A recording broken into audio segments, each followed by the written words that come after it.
Today, I want to talk a little bit about aches and pains. What aches and pains? Well, you can fill in the blanks. Your upper back, lower back, my shoulder, my elbow, my neck. I carry my stress in my shoulder, my one side of the lower back, you name it. Okay? All these aches and pains are essentially repetitive stress injuries. And what that means is you're doing a particular movement that you're doing for way too long or for way too much, and the body basically can't handle it anymore, and then you end up with the sensation of pain. Okay, and this is what aches and pains are all about.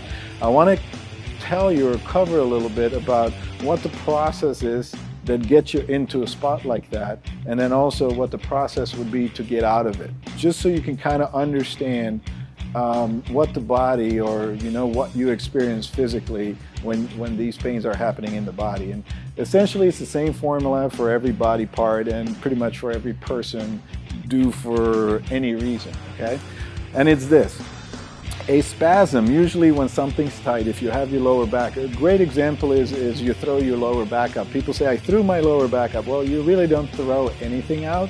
What happens is that the muscle in the lower back area spasms, and it spasms in response to being overworked, and by spasming it's trying to stop you from moving, which in the lower back example does it very effectively. Okay, you're picking something up and all of a sudden your back spasms and you're staying in that position. And some of you might be in bed for a week before you can move again. And it's basically the body's way of saying, stop doing this to me. The muscle saying, I can't handle it anymore. Okay, tries to get you to stop moving. So a spasm is the body's way of communicating, stop moving, can't handle it. Okay, if you do something in your job or a hobby, or if you sit at the computer all the time and you're slouching, or people say they carry their stress in their shoulders, always walk around like this, you really don't carry anything in your shoulder, because there is no entity such as stress that's running around in your body that says, oh, I'm going to hang out here.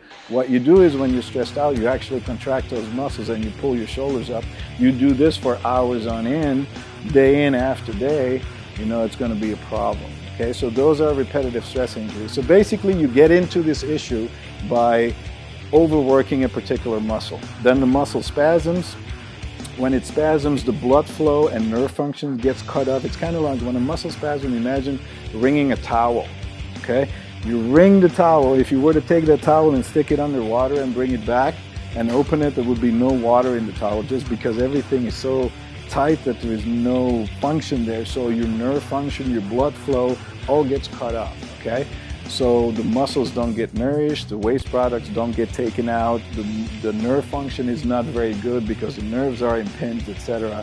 And so being in that position, now you atrophy, the muscle atrophy, so you get even weaker. You were already weak to begin with, now you get even weaker, and that cycle just continues. And that's essentially these aches and pains of repetitive stress injury. So then the question is, how do you reverse that whole thing? Okay, so here it is. Number one, you got to find out what it is that you're doing and see, can I stop doing this? If it's a hobby, if it's something that you don't really care about, then just stop doing it. Give your body a break.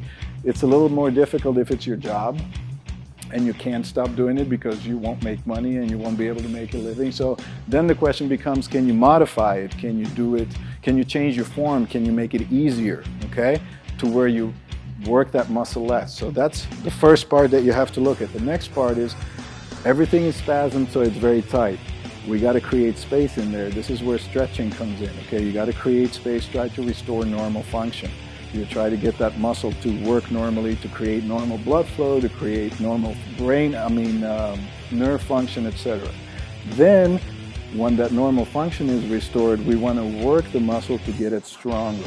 Okay, once we have it strong enough to be able to handle your workload, everything should be normal again. Okay, you have to realize that everything has a breaking point. No matter how good you posture, if you stay there for X amount of time, there is a breaking point. No matter how strong you are. If I hold my arm out here, this is not a bad movement, but I can only do this so long. And then my arm will fail and it will drop down. So there is a breaking point no matter how good you do things. The key here is to have that breaking point so far away, out of the way of normal function, so this never happens in the process of your day-to-day activity. Okay, and that way you basically have everything functioning the way it is. And the way you do that is by being strong enough and get that breaking point far away, and also obviously trying to modify the workload on the muscle. So I know that's a long answer and it kind of is complex, but at the heart it's fairly simple. So maybe watch the video a couple times until you kind of understand that concept, and once you do, it'll really help and go a long way in maintaining normal function in the body for you. All right? Thank you very much.